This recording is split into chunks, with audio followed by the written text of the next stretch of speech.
He wasn't a man at all. He was just above the age for to be sent to Borstal, sort of thing. He had to go to prison. Um, so the one of the prison officers had heard the name Harbinson. Went, Harbinson, yeah, yeah. Is your dad Jackie Harbinson? And Robert went, yeah, yeah, big Jackie. And the prison warden went, okay, come you with me, because the guy knew my dad.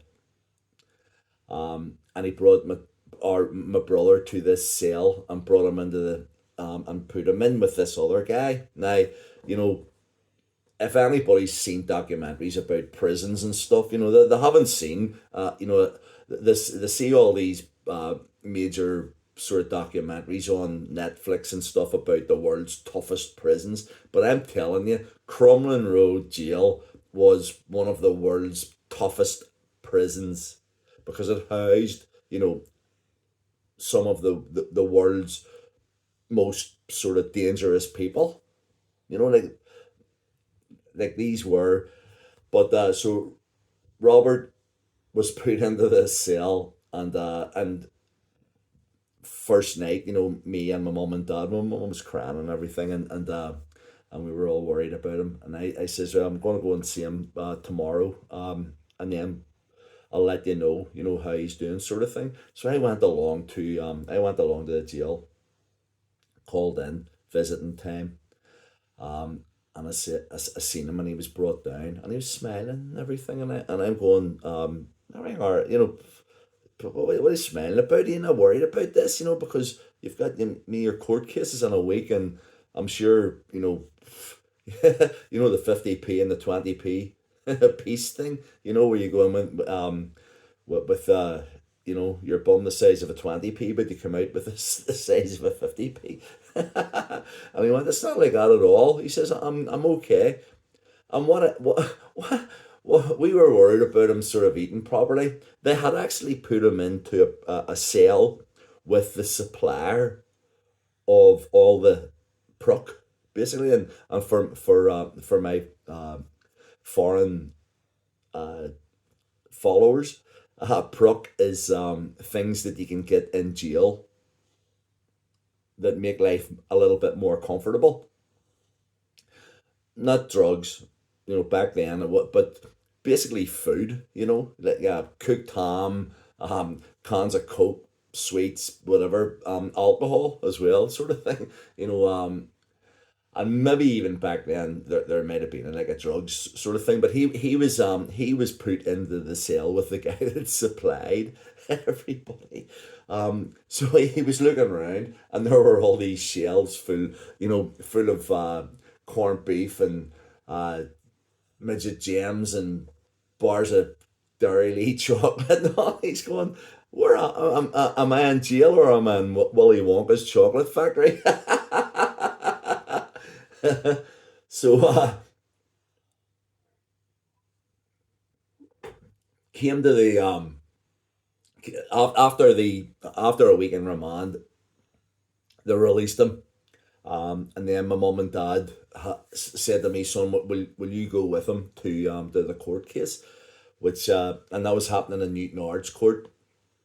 And I mean, my dad went to work, and then my mum, she was fiddling through her handbag, because we had to get from Belfast to the Newton Ards.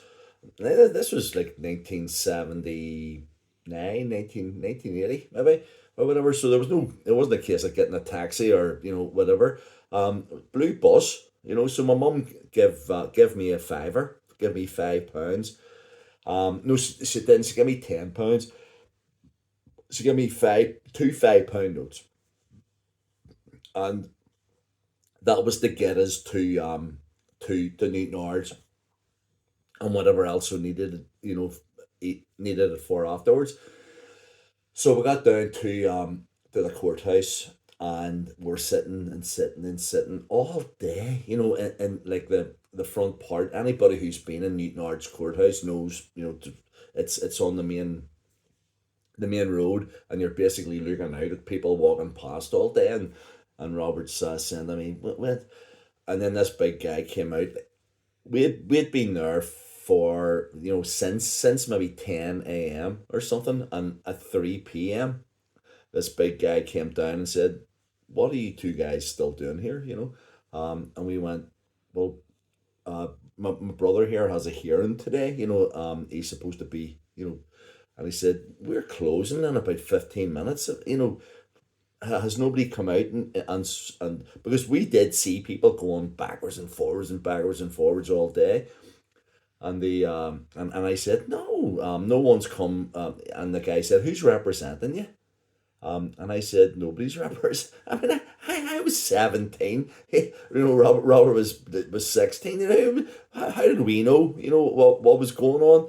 So the guy said, "So you haven't got any representation?" And I went, "I'll represent them, because I can speak for him." And the guy said, "Anything to get this done, whatever." So he went off anyway, and he went in, seen the judge, and the judge agreed to allow us to come in and, for the case to be heard then.